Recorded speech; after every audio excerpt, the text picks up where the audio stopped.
Today is February 20th, and back at it again. Just a little intro what I'm doing today.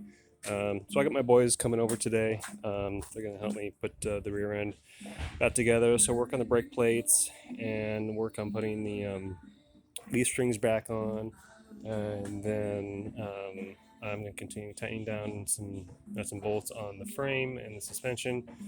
And then put the bumper supports on, and then also the rear end axle bumpers on cars. So I've got those laid out already, and that's kind of it. So that's it. Yeah. So I got some paperwork. I got to do some research on the torque specs for some stuff that just was not in the manual. So I found those online. So I'll work on those. And that's it for what I'm gonna work on today.